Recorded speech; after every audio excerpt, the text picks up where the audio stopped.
Howdy, Paul.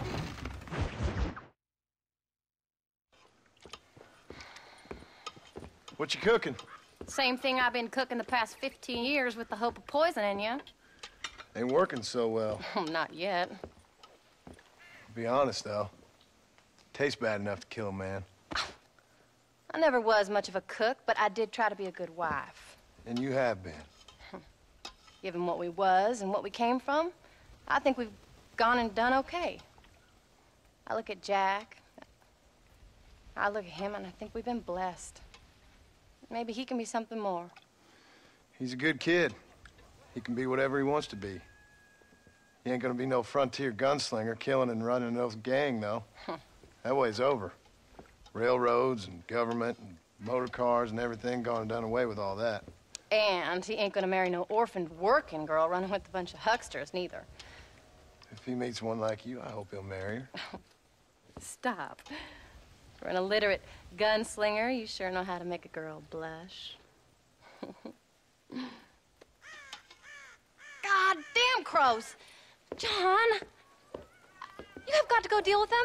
They've broken into the silo again and are eating all the corn out from it. Of course, my angel. Wait, get out of there. All right, all right. Come on. Scat. Shh.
Finally.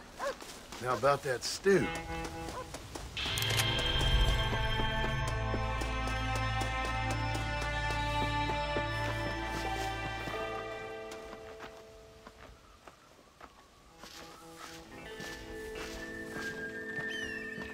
How do you do, sir?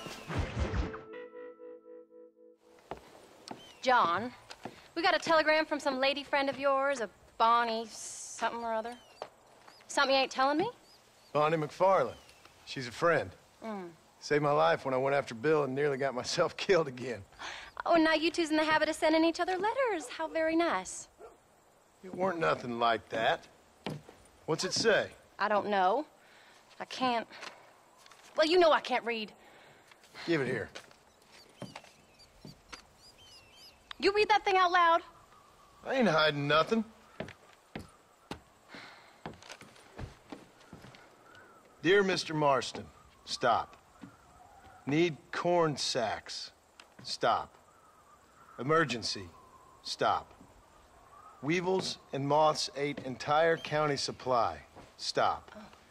Can you help? Not exactly the most romantic request now, is it? I guess not. And she saved your life, you say? Yes, ma'am. Well, then you're gonna have to help her and her family out. We've got a plentiful supply of corn sacks over near the silo. About the one thing Uncle didn't manage to have stolen while we was gone. Okay. Hurry back, John. And John, what's she like? You know. A little bit like you, I guess. She's a woman in a man's world.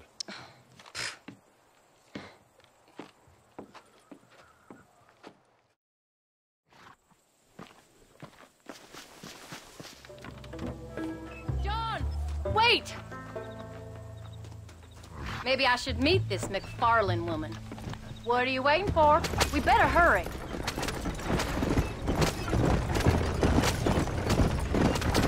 I don't think I can let you go off again without me. Fair enough. I'm glad of the company. You only had to ask. Ask? I was waiting for you to ask me. I thought you'd want to keep an eye on the boy. Oh, while you were off cavorting with cowgirls in the next county? I don't think so, John Marston. You only just got home. That Jack has seen enough of me for a lifetime. So, is she married? This phony McFarlane? No. What does she look like? I don't know. Pretty normal, I suppose. Normal? What? Normal like me? No. Normal as in 2 eyes, mouth, nose, that kind of normal. Besides, ain't no woman fine as you. A little flattery. Now we're finally getting somewhere. If you find yourself in a hole, the first thing to do is stop digging. Another pearl of wisdom from John Marston. I sure do miss those. I never took you for the jealous type, Abigail. I ain't jealous so much as curious. You heard what she wrote. It's just some corn. She saved my life, and she was decent enough to me, so I owe her this much at least. How did she save your life anyway? She found me half dead on the side of the road and took me to the doctor. Those folks would have left me there. Half dead from what? Bill didn't take so kindly to me visiting unannounced. Bill never did like surprises. How was he? Same as he was when we left. Angry and dumb. Taking his revenge out on the world. People down there was really scared of him. Of Bill? You gotta be kidding me. He was only frightening if you was afraid of some fool. Bill weren't so bad, but Dutch went crazy. Bill took it hard. For a while, we all thought we'd found something right. Better way to live, but it was just a lie. So you saw before they did. Maybe. But they was still kind of a family. A family that left you for dead. You knew the truth, John, and they hated you for it. Where'd they take you? Who? Those government bastards. Where did they hold you and Jack? I ain't sure. They kept their eyes covered there and back. Can't have been too far from here, though. They treat you right? It ain't the first time I've had a gun to my head, John. You're forgetting your marriage proposal. Very fun. No, they learned pretty quick what would happen if they laid a finger on me. Sons of bitches. It wasn't them or being there. I didn't care about that. I've been in far worse situations.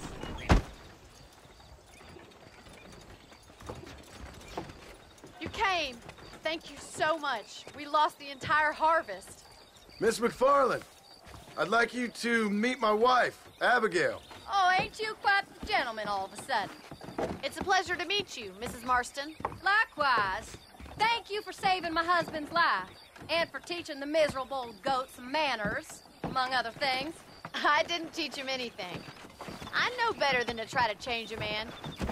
You should meet my father. Oh, people can change, Miss McFarlane. John and I have to believe that more than anybody. This is a decent first harvest for you, John. You should be proud. That's good land you got there. How are you feeling, Mrs. Marston? From what your husband told me, it must have been awful for you. I've been through worse, and I knew he'd be back before too long. He can't cook a meal to save his life. Abigail, in my darkest hours, when I was most homesick, just the thought of one of your rat meat stews kept me pushing forward. Well, about as amusing as a weeping saddle sore, ain't he, Miss McFarlane? If you're gonna start yammering about women's work, John, I'd say you might be in the wrong company. I'd say so, too. I never felt so outnumbered.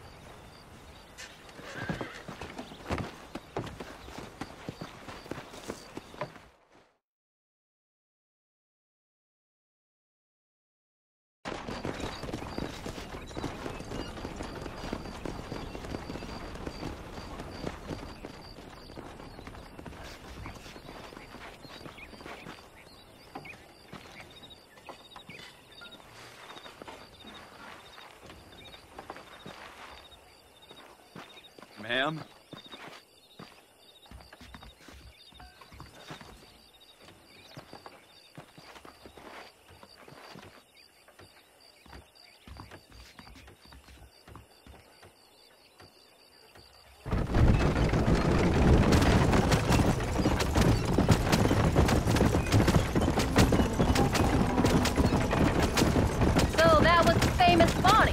That was her, all right.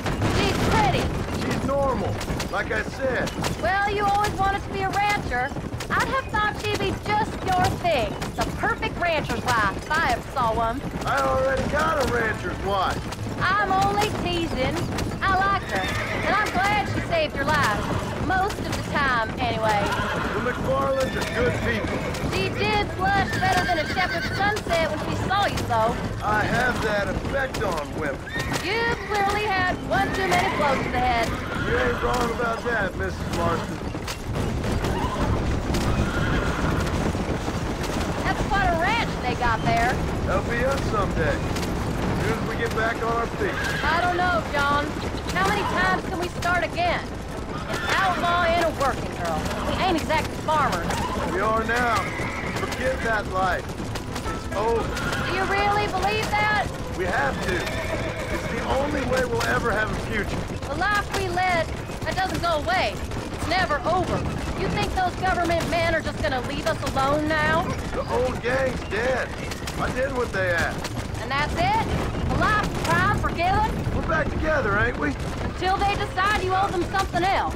Sometimes I think I was the stupid one for believing I could get out. Maybe Dutch, Bill, and Javier were just being honest with themselves. You ain't perfect, John, and I sure ain't. But you're better than they are. Than they were. Maybe we can't change. But we gotta try, for Jack's sake. Even if we have to start again 100 times. It's better than going back to what we were. How's Jack doing? Angry, upset. He's been through a lot. I hope he's gonna be all right. It's gonna take time. For a while, his world was safe. Normal, even. Then it got turned upside down again. He ain't saying much about it. I've tried to talk to him, but how do you explain any of it? What do you say when he asks about Uncle Bill and Uncle Dutch? They were family when he was a little boy. He hides away in those books of his. Wouldn't you? It ain't like the real world's done him many favors. He's just been kidnapped. He grew up with the gang. That's no life for a boy.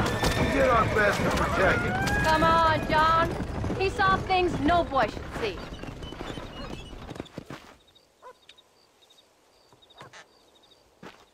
We did good today, John. I guess I better go fix us something to eat.